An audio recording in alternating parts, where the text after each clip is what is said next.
Bonjour à tous et bienvenue dans cette vidéo dans laquelle je vais encore parler de Luma Lab.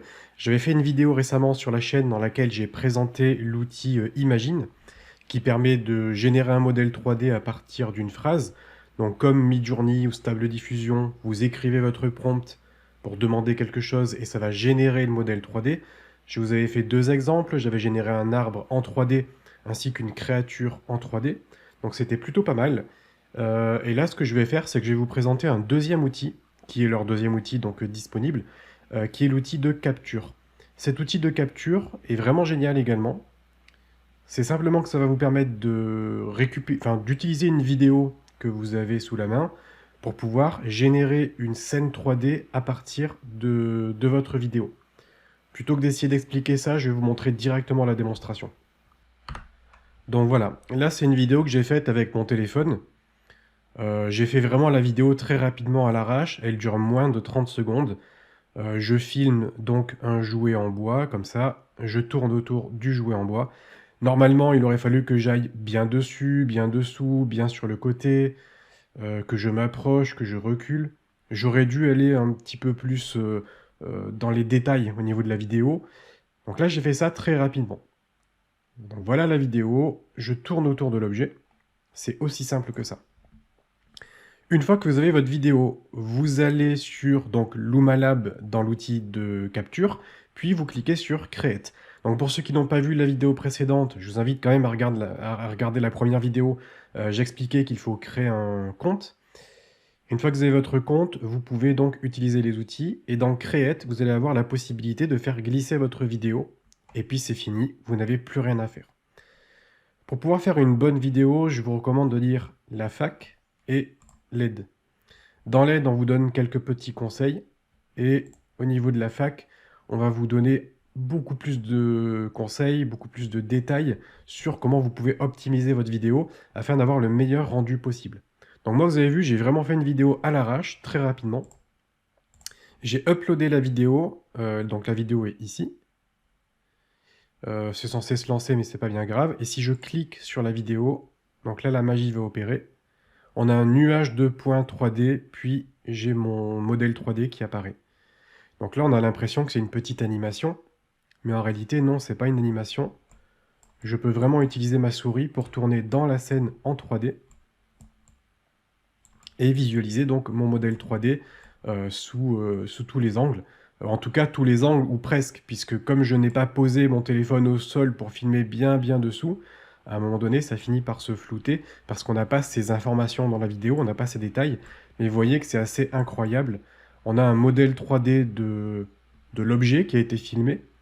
euh, et c'est vraiment très bien fait. Et là, j'ai fait une vidéo, comme je vous l'ai dit, assez rapidement.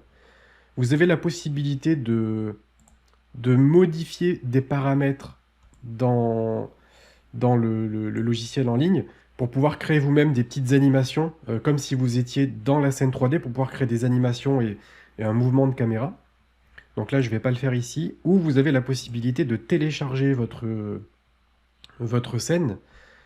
Vous pouvez télécharger votre scène dans plein de formats différents. Donc là, ça ne se voit pas parce que j'ai déjà récupéré les modèles 3D. Donc juste avant de faire cette vidéo, j'avais un petit peu plus de boutons ici. Mais vous pouvez donc récupérer votre scène 3D dans différents formats très connus comme le OBJ ou le GLB ou nuage de points ou photo 360. Bref, vous pouvez récupérer votre génération 3D pour ensuite pouvoir par exemple l'utiliser dans Blender. Donc là par exemple, je vais dans Blender et j'ai juste fait File, Import GLB, parce que j'ai exporté mon modèle 3D au format GLB. Et donc là, j'ai bien mon modèle 3D. Donc on voit qu'il est un petit peu penché. Je peux faire R pour appliquer une rotation, G pour soulever l'objet et le poser au sol. Je peux visualiser l'objet avec sa texture. Je peux ajouter de la transparence. Je peux me mettre sur le côté, sélectionner les polygones en trop. Alors déjà, il faut que je passe en mode édition. Voilà. Je peux sélectionner les polygones en trop en dessous, faire supprimer vertice pour pouvoir nettoyer un petit peu tout ça, pour pouvoir nettoyer un peu le modèle 3D. Je repasse en mode objet, et donc là j'ai mon objet 3D que j'ai scanné avec mon téléphone à partir d'une vidéo. et c'est plutôt pas mal. Sachant que là, je l'ai exporté en basse résolution. Le site vous propose d'exporter en basse, moyenne ou haute résolution. Évidemment, le poids du modèle sera plus ou moins élevé selon la résolution que vous choisissez. Donc voilà un petit peu pour cet outil qui est assez incroyable. Vraiment en 2 minutes, vous pouvez donc générer tout ça. J'ai fait un deuxième test d'une pièce cette fois-ci. Donc j'ai scanné une pièce en 3D. Et voilà ce que ça donne. Évidemment, je peux me déplacer dans la pièce comme si j'y étais. Bon, là j'ai un petit peu de mal à bien viser parce que je rentre dans le mur, mais vous comprenez le principe. Je peux me déplacer dans la pièce parce que c'est un modèle 3D. Et pareil, vous avez la possibilité de le télécharger. Donc là, vous pouvez voir les différents formats. Photo 360, une scène sous forme de nuage de points ou de scène 3D complète. J'ai tous les formats, GLTF, je peux choisir la résolution, OBJ. Il y a des plugins également pour Unreal. Bref, vous avez tout ce que vous voulez, enfin tout ce dont vous avez besoin ici. Euh, donc voilà pour ça, et voilà à quoi ressemble l'image 360. Voilà, ça c'est un exemple d'export image 360, sachant que j'ai pas filmé le plafond. Donc après, le logiciel invente un petit peu les murs pour compléter l'image. Mais on voit qu'on a cet effet fisheye qui correspond bien ici à ce qu'on aurait si j'avais pris la photo directement depuis qu'une caméra 360. Donc ça, ce sont des exemples que j'ai créés moi-même. Après, vous avez des exemples également faits par la communauté qui ont pris donc beaucoup plus de temps pour faire des vidéos très très très détaillées. Et là, on voit que le résultat est vraiment parfait parce que, comme je vous l'ai dit, il y a des façons de faire les vidéos assez propres pour que le résultat soit vraiment parfait au final.